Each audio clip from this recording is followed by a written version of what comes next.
Bonjour tout le monde, bienvenue sur la chaîne. Si vous vous demandiez combien vaut mon club, eh bien vous aurez votre réponse dans cette vidéo. Donc pour faire mon classement, je me suis basé sur le tableau renseigné par Transfermarkt qui est pour moi le site le plus complet de tout internet. Donc vous aurez la valeur des joueurs, leur salaire, la valeur maximale, la valeur estimée, les transferts, les données sur les buts, sur tout ça. Donc vraiment je vous invite à aller voir le site et puis je précise au passage que c'est pas un placement de produit, que c'est vraiment parce que ce site est très détaillé et qu'on pourrait passer des heures à chercher des informations.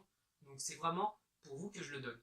Donc on va commencer par le tout dernier, et puis on ira jusqu'au premier, même si je pense que le premier, vous vous doutez de qui il s'agit. Donc le dernier club de ce classement est Reims avec une valeur totale estimée de 37 millions d'euros, suivi ensuite par Nîmes, le promu, avec 45 millions d'euros. 18e, là par contre c'est pas des promus, c'est Guingamp avec aussi 45 millions d'euros, puis le SCO d'Angers avec à peu près 48 millions d'euros de valeur totale. Ensuite, c'est respectivement Amiens puis Montpellier avec chacun 50 millions d'euros et 53 millions pour Montpellier.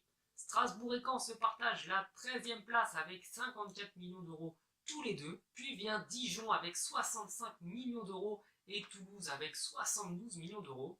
Maintenant, on rentre dans le top 10 et puis je vous le dis, j'ai été pas mal surpris par la place occupée par certains clubs que je pensais beaucoup plus haut et d'autres que je pensais vraiment bien plus bas. La 10e équipe de ce classement est l'AS Saint-Etienne avec 80 millions d'euros, puis vient Lille avec une valeur estimée à 92 millions d'euros. À la 8e place, c'est Nantes avec 103 millions d'euros et Bordeaux avec 108 millions. Et là, la première surprise pour moi, c'est le Stade Rennais qui est 6e avec 124 millions d'euros. On rentre dans ce top 5 avec l'OGC Nice qui a une valeur de 140 millions d'euros. Donc je pense vraiment que des joueurs comme Saint-Maximin, etc., qui sont très jeunes et très performants, gonflent vraiment ce chiffre-là. À la 4e place, c'est l'Olympique de Marseille avec 258 millions d'euros.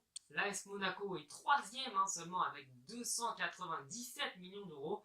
Puis vient le Tour de Lyon avec 338 millions d'euros. Et puis en première place, vous vous en doutez, il s'agit du Paris Saint-Germain avec une valeur totale estimée à 820 millions d'euros. Donc bien entendu, comme il y a Neymar à plus de 200 millions, comme il y a Mbappé dans les 150 millions selon Transfermarkt, et d'autres joueurs de gros calibre, il y a, je pense, Kimpembe, Thiago Silva, Verratti, il y a même Gigi Buffon, même si bon, il est dur à transférer, mais quand même, c'est des joueurs qui apportent une grosse valeur au club. Donc avant de conclure, j'ai décidé de vous faire un petit pourcentage avec les 3 plus gros clubs de Ligue 1, donc le Paris Saint-Germain, Lyon et Monaco, qui, à eux seuls, représentent en valeur 50% de la valeur de la Ligue 1, puisqu'il faut savoir que la Ligue 1 vaut approximativement 2,9 millions d'euros. Et bien les 3 clubs les plus riches, parce que c'est les plus riches et les 3 clubs les plus performants de France, sauf Monaco cette année, représentent du coup plus de 1,5 milliard d'euros. Bon, et bien voilà, cette vidéo était, je pense, instructive.